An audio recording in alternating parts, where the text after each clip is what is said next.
Welcome to Zarnia for Games and Geekery. This is Bored to be Wild.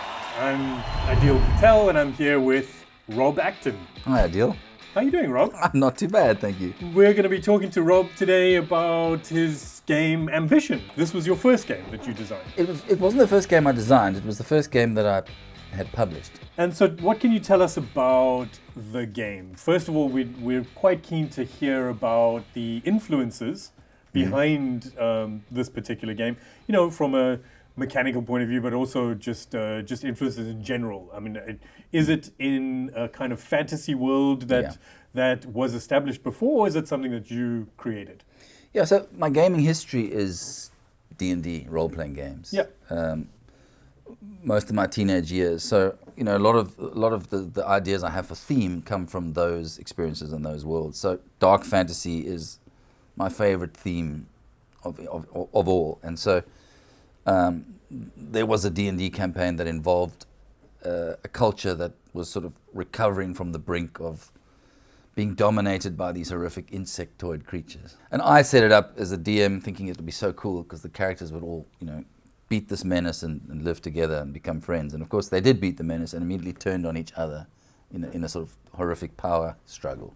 So that kind of dark element is present here. Not heavily, but it's still, that's where it comes from. And so is that where the insect comes That's exactly from? why. So that's your the first player insect token. overlord, yeah, exactly. Okay.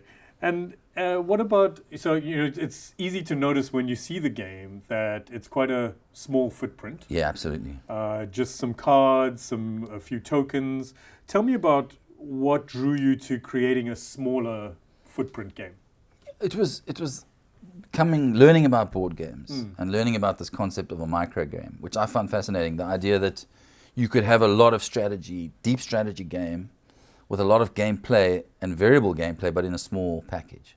So playing games like the ones we have here, like Coup, Citadels, and just being absolutely fascinated. I remember the first time I played Coup, I couldn't believe it. I couldn't believe how much game is in that, however many cards there are in that box.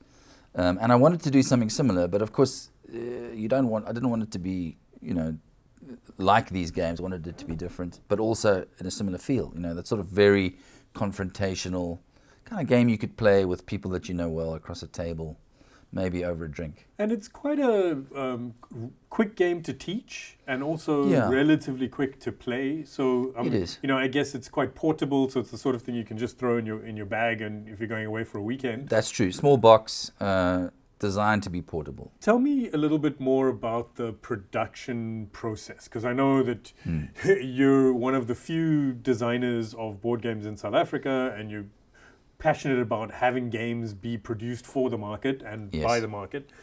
Tell me a bit more about the journey. Well, the journey is I knew enough about about publishing to know that I didn't know anything about it at the beginning. Right. So I thought if I am going to embark on publishing my own game, it should be a small one because the mistakes are going to be smaller and less costly. Right.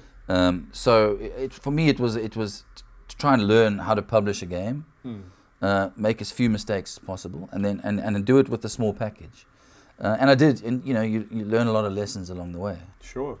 And how many copies did you make in your first edition? Well, the initial first edition, which I had made locally, there were only two. It was a 200 copy, small print run, proof of concept kind of idea. And the second one, which is bigger, which is printed in China, that's a bigger print run. That's a 1,000 unit print.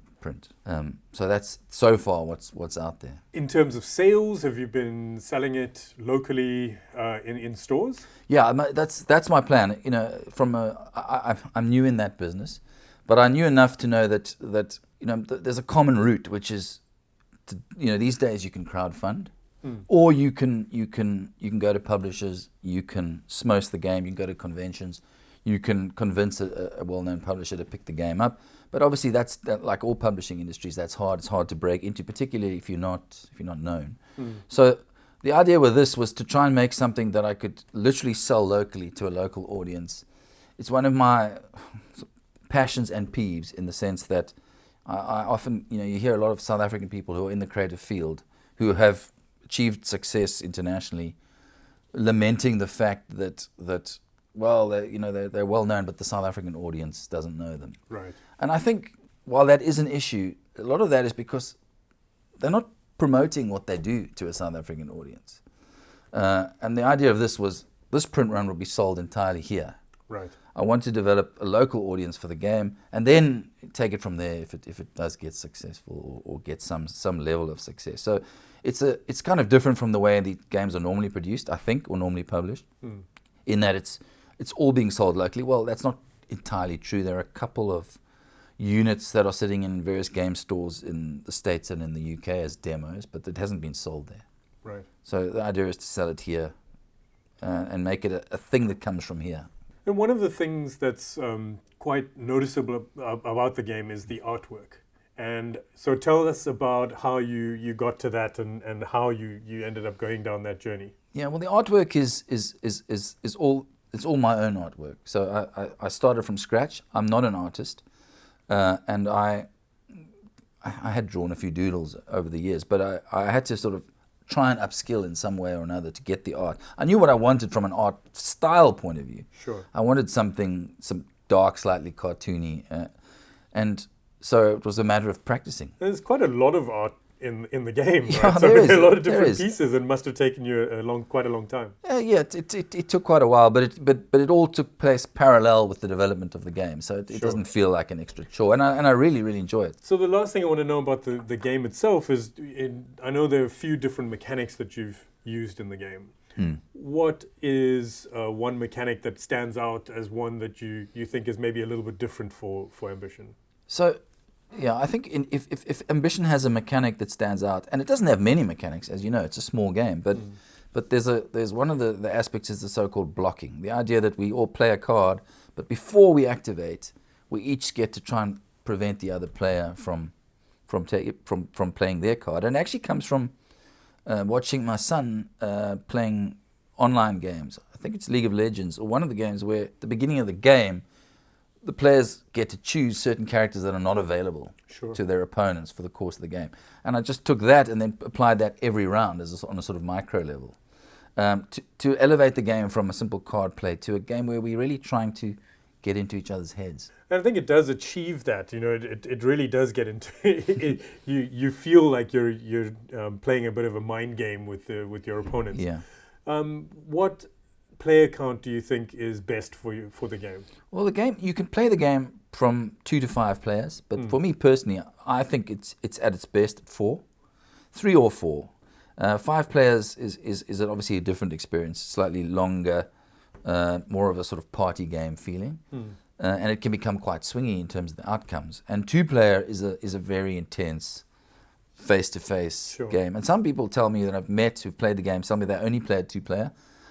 I think that's a little too intense for my taste, to be honest. So Rob, when you play the game, like we've tended to play it relatively socially, and as you said, 2 players or whatever. Yes. But I know that you've also run some tournaments for the game. Yeah, that's true. We've run, I think, at last count, 8 tournaments. The biggest one, I think we had 40 players. Wow. And And how many players do you play at a time? no, we've actually developed quite a system where you play 4-player games, Yeah. and you score points based on the number of coins you end the game with. Sure. And then the number of points tracks through to a finals table. It's very like a poker format almost. We'll have a finals table, and everyone else gathers around, and then you'll have a all or nothing finals event. It's one of the surprises, I must say, that came out of the game design was how it sort of lends itself to tournament play.